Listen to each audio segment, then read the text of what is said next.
So, I'm sitting here at 3 a.m., staring at my screen, completely exhausted, but I just can't stop thinking about what General Hospital is doing with Lucas Jones right now. Honestly, you guys, I am running on fumes and stale coffee, but this storyline is living rent-free in my head, and I just have to get these thoughts out before I explode. Let's be real for a second here. Windermere has always been a creepy, haunted house of horrors on Spoon Island, right? It has always been the place where bad things happen, where people get pushed off parapets or locked in towers. But right now? Right now, it is basically a literal death trap. And for some reason, Lucas Jones is just chilling there. He is just sitting there in that castle. I mean, I know he is grieving Marco Rios, and my heart breaks for him. It really truly does. I have been watching this show since 2015, and I have never seen Lucas look this shattered, this completely broken into a million tiny pieces. But staying with Jen Sidwell, the man whose entire shady, criminal, mob-adjacent existence basically got Marco killed in the first place? What are they thinking? What is Lucas thinking? It is absolute madness, and I am stressing out just watching him walk down those dark, drafty hallways. And it gets worse. Of course it gets worse, because this is Port Charles and we can't just have normal grief. Because we have to talk about Pascal. Spooky, creepy, lurking in the shadows, entirely unhinged Pascal. I swear, every single time that guy is on screen, my skin crawls right off my body. He pitched a massive, embarrassing fit recently and actually accused Lucas of being responsible for Marco's murder. Which is just wild projection if you ask me. It is insane. Pascal is so obviously envious of the relationship Marco and Lucas had. He has this weird, obsessive, almost stalker-level loyalty to the Sidwell family, and he clearly thought Lucas was never good enough for Marco. And now he is drinking. He is drinking heavily, obsessing over the death, pacing the floors, and throwing absolute haterade at Lucas. He actually intimated that Lucas is the one who should have died instead of Marco. Like, who says that to a grieving boyfriend? Who actually believes this is going to end well? Pascal is a ticking time bomb, and he is ticking right next to Lucas. But let's zoom out for a second and look at the bigger picture of why Lucas is even in this gothic nightmare to begin with. Jen Sidwell, Marco's dad, actually asked Lucas to remain at Windermere so they can comfort each other as they grieve. On the surface, maybe that sounds sweet in a twisted, mob boss kind of way. Maybe it looks like a father reaching out to the man his son loved. But Sidwell is a dangerous man. He is a cold-blooded killer who is currently declaring open warfare on sunny Corinthos, and Lucas knows this. Lucas is not stupid. He is a doctor, he is smart, he is observant. He knows that Ross Cullum is the actual person who stabbed Marco. We all know Cullum cornered Marco at the law office after Marco stole Britt Westbourne's Huntington's meds from the safe. But Lucas also knows, deep down in his bones, that none of this would have happened if Sidwell wasn't wrapped up in this cold fusion project and dealing with psycho WSB double agents. So why stay? Why not run back to the mainland and lock the doors? Lucas has an ulterior motive, obviously. He wants to avenge Marco's death from the inside. He is playing a massive, incredibly dangerous game of chess with a man who could snap his neck without a second thought. Lucas is blaming Sidwell for the turn of events that saw Marco killed, and he is 100% right to do it. Marco's life was in danger because of Sidwell and his shady business. But Lucas is also there to look for Britt's missing medication. He is carrying the weight of Marco's death and Britt's literal life on his shoulders. It is so heavy. It is too much for one person. Sometimes I second-guess myself and think maybe I'm being too harsh on the writers, maybe they have a brilliant plan, but putting Lucas in this much danger is stressing me out so bad. I am genuinely worried for his safety every time the camera cuts to Spoon Island. And then there is Pascal. Let's get back to this absolute loon, because I cannot let this go, because Pascal is the wild card here. Sidwell is calculating, he has a plan, he is focused on his revenge against Sonny, but Pascal is just unhinged emotion. He is drinking heavily, wandering the halls of Windermere like a ghost, and fantasizing that Lucas should be dead. General Hospital spoilers are basically screaming at us that Pascal could take action to make that happen. Is this a big fat clue? Definitely maybe. I mean, think about it. Pascal is the one who discovered the missing medication doses and alerted Cullum in the first place. He is the reason Cullum went after Marco. Pascal has Marco's blood on his hands just as much as Cullum does, but he is projecting all that guilt and rage onto Lucas because he can't handle his own complicity. It is classic soap opera psychology, but it is so incredibly dangerous for Lucas. I can totally see Pascal making a lethal move. I can see it playing out in my head right now. He could poison Lucas's drink while they are having some tense dinner. He could shoot him in the back while Lucas is searching the library for the safe. He could stab him in his sleep. Windermere has enough secret passages and dark corners for Pascal to get away with it too. Pascal feels completely justified in his hatred. He thinks he is the only one who truly understood Marco, or whatever twisted narrative he has playing in his head.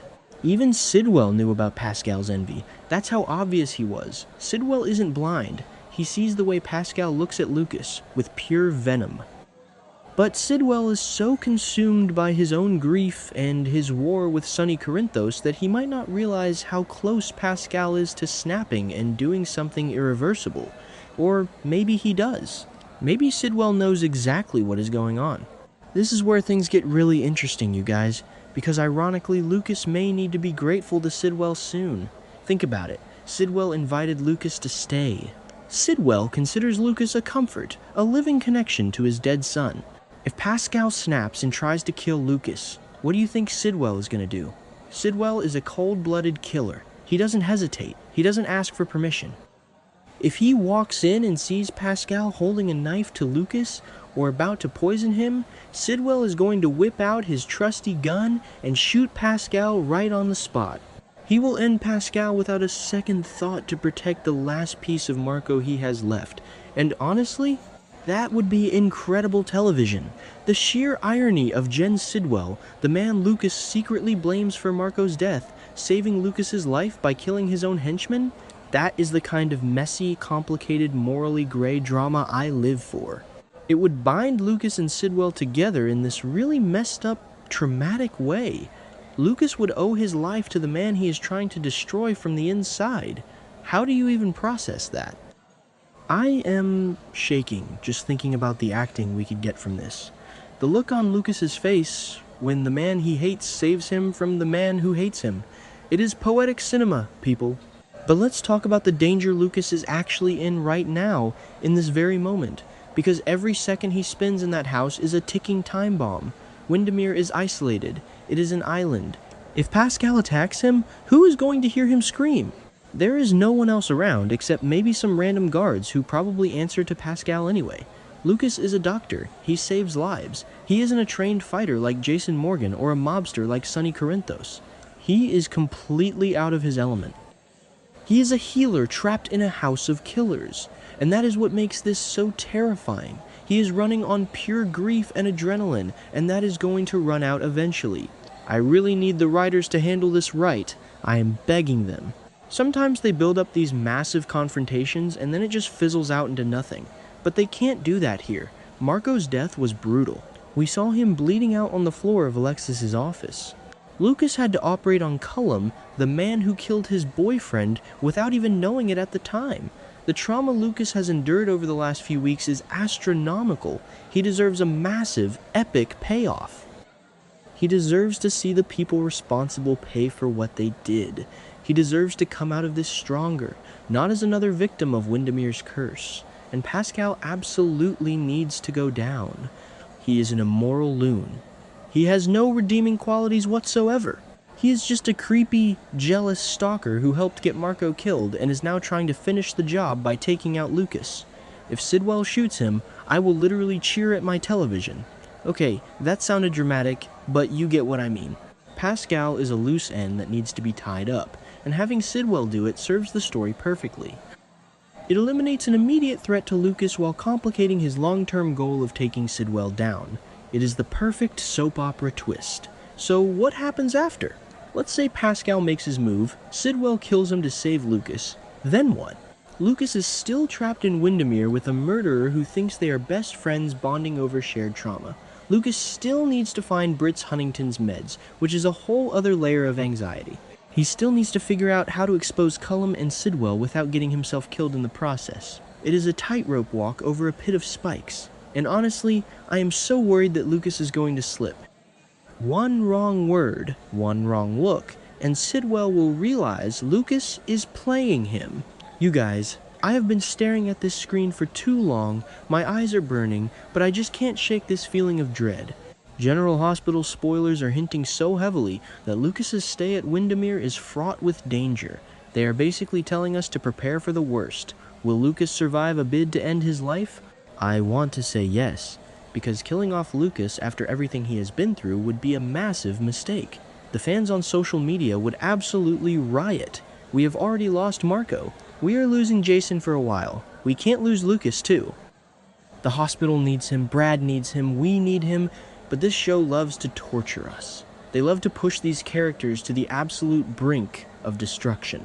And putting Lucas in the crosshairs of a jealous, drunken, obsessive henchman while he is trying to play undercover detective in a haunted castle, that is peak soap opera torture. I just hope Lucas is smart about this. I hope he keeps his guard up. Because Pascal is watching him. Pascal is waiting for the perfect moment to strike. And if Sidwell isn't there to save him, Lucas is going to have to fight for his life against a man who has nothing left to lose. I am going to need another pot of coffee if I am going to survive this week of episodes. The tension is just too much. Between the Sidwell war with Sonny, the Cullum cover-up, and now this Windermere horror show, Port Charles is an absolute mess right now. But I am here for it. I am tired, I am stressed, but I am invested. Lucas Jones better make it out of that castle alive, or I am writing a very strongly worded letter to the producers. Seriously though, tune in, because this Pascal situation is about to explode, and it is going to be messy, bloody, and completely unforgettable.